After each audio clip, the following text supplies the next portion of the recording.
Alright, so this is something that I've been working on. I wanted to have some way to pick up emergency weather and just regular emergency data while we're out camping that doesn't rely on phone and cell reception. A lot of the areas we go to, there's just little to no reception. So it'd be nice to have a way to be able to pick up some basic information while we're out, especially if we're out for more than a day or two, so you can kind of keep up to date on incoming weather, stuff like that. So this is a USB SDR dongle.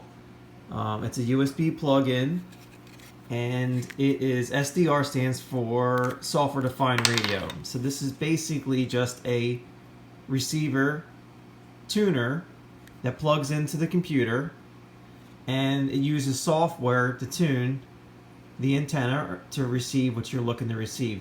These are nice because they're small, they're cheap, and they can, well, depending on the antenna you hook up, can receive a wide range of frequencies. There's lots of things you can do with these. People online are like tracking aircraft and satellites and listening on police bands and all kinds of stuff like that, but I'm mostly just looking to pick up emergency weather information. So I'm just going to plug this into the USB extender here. This plugs into the PC, and then I can hook up my antenna here, if I can manage to do this with one hand.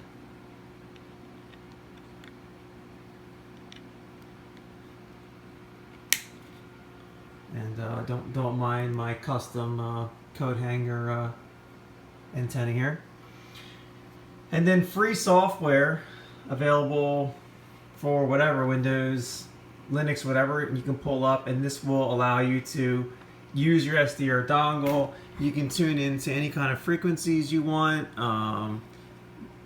near field FM, wideband FM, AM, lower sideband, upper sideband. You can basically grab whatever you need to grab, and it's a nice little tool, but I just needed to pick up weather information. So I'm tuned in closely to the local weather service here in Maryland, and I'm going to see if I can get this to cooperate for me.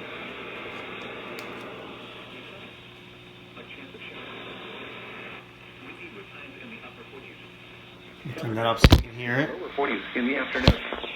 Northwest winds 15 to 25 miles per hour with gusts up to 40 miles per hour. So there you go, that's the basics. Pretty straightforward. It plugs in USB. You use the antenna to tune it in. It likes to be held, you know, just like we all do, so that it'll actually work properly. But the plan is to get this set up in the truck so that I can use it on the go, and I'll show you that setup. So the tuning software that you can get for Windows and Linux, you can also get on Android, so you can kind of have it on the go. So with the use of one of these OTG cables, it's USB-C. It still has the USB-C charging port, but also has a standard USB-A plug. I can use that to plug into my phone. Here we go, one-handed again.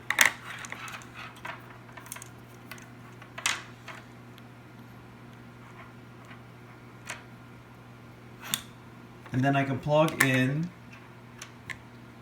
the SDR dongle into here, and this will allow me to interface with my phone. Oh, cool. Struggle. Let's see. So you can see that powered up, and then immediately one of the apps shows up here. I actually have a few apps on the phone to do that. I prefer this one instead. The other one's going to continue to play in the background unless I turn it off. Let's try that. And then I can plug in the antenna again.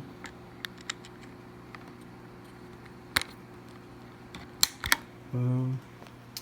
And then this software, just like on the computer, allows me to tune in on the go. You get the same nice waterfall feature, so you can use that to help tune it if you need to. I don't think I'm going to be able to pick up anything with this in the house. I'm trying to pick up a station in Maryland pretty far away, so sitting in the house isn't always good. But the plan is to get this set up, mounted in the truck, or the car if I want to, but mostly I'm going obviously camping with the truck. To have this set up in the truck, plugged in, I'll be able to continue to charge it, but then also being able to use this to pick up emergency weather stuff. So I'll load this up in the truck and we'll give this a test and see what it looks like. Megahertz with the power of 1,000 watts. So there it is mounted in the truck. Thanks to the Y cable, I'm able to have it plugged in and charging, and then just using this adapter to plug it in. And the thought process was, I'm already bringing my phone. You know, you bring your phone with you everywhere, so while we're out and about, we can tune in and listen to emergency weather, or really can tune in any frequency that you have antenna for. Or same tones will be sent for short fused warnings affecting the following counties in Maryland, Anne Arundel, Baltimore. So my adventures with the SDR dongle and sharing that with Alonzo, who originally gave me this here, probably going on 15 years ago, and I'm finally now putting it to some good use, has led to a whole nother can of worms. So if your name is Alonzo, this is all your fault. For the rest of you guys, this is a GPMRS radio. This is one of the Chinese ones that you will find a lot of information about if you search for them.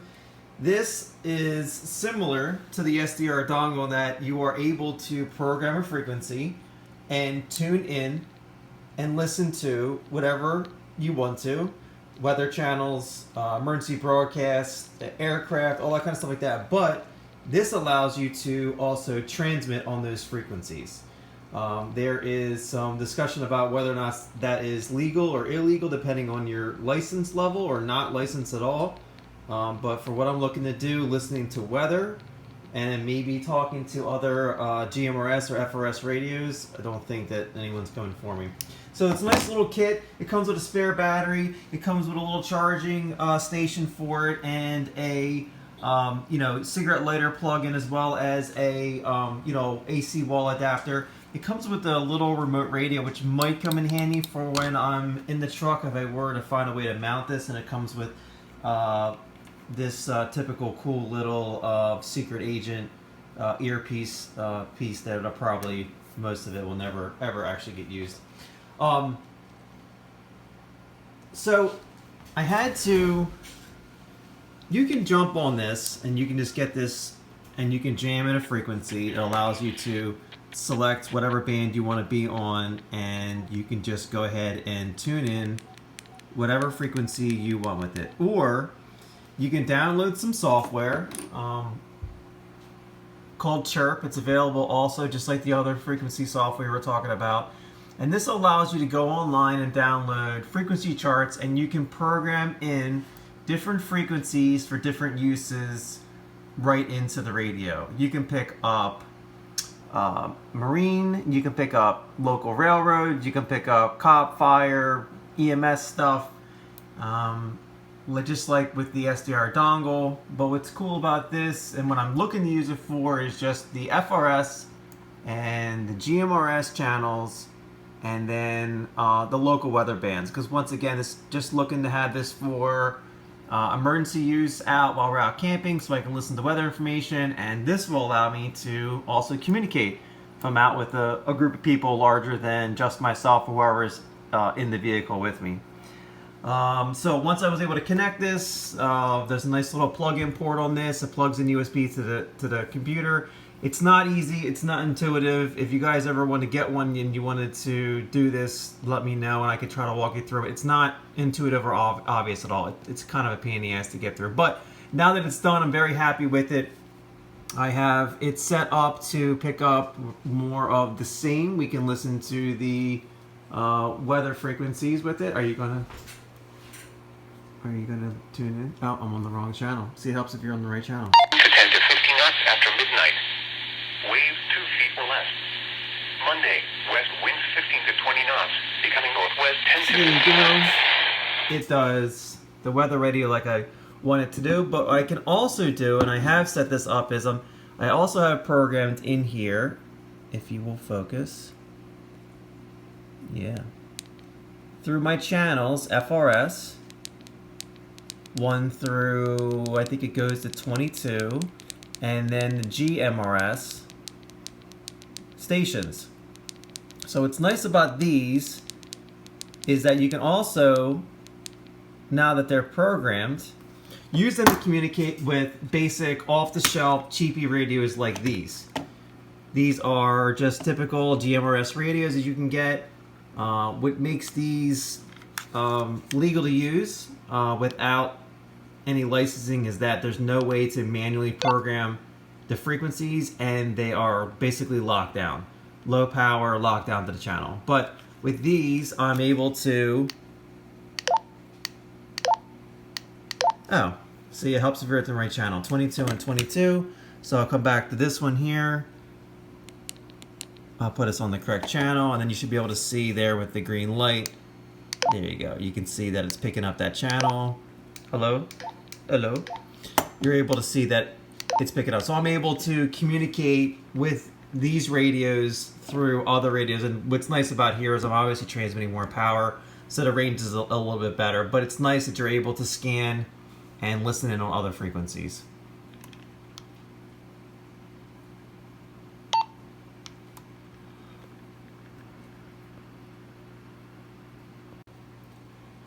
So research on these radios and how they're allowed to be used and their legality of being used to your FCC rules here led me down another rabbit hole of looking at licensing for use of GMRS and stuff like that. And that led me to the FCC.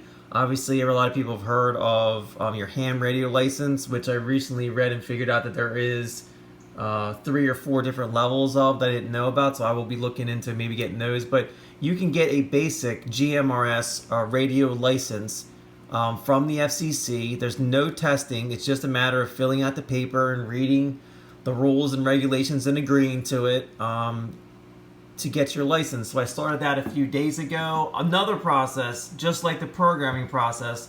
If you have questions, please let me know. It's not intuitive. It's not obvious. It's a government website, so it's a pain to deal with. But a bunch of clicking and reading and research, and $70 later and a few days of waiting, I'm able to get my actual GPMRS radio. You can see that is my classification level, and what's cool is you actually get your call sign. So that's your dedicated call sign. So if you were to upgrade to an actual ham radio license, whether it be a tech, all the way up to maybe an extra, I'm assuming that this is going to be my call sign. So that's what's dedicated to me, and that allows me to operate at the higher power and broader frequencies of the GPMRS and the FRS well, that allows me to do that. It's still technically not legal, I guess, per the rules, to use these radios like that because they are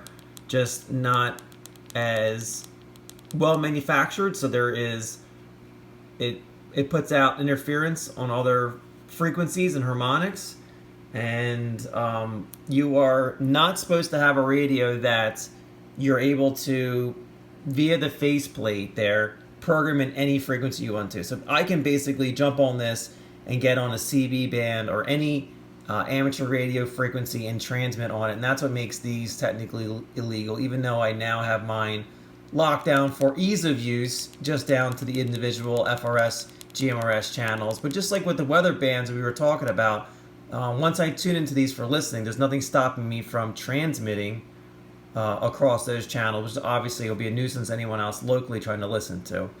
So anyways, that's what I have. I am going to, hopefully soon, once the next project, the heater, gets done and I can get some camping done, I'll be able to bring these radio toys with me and get a chance to use them, and I will document my experience using them. And yeah, I think that's all I got. Well, once again, if your name is Alonzo, this is all your fault, and I appreciate you guys checking it out.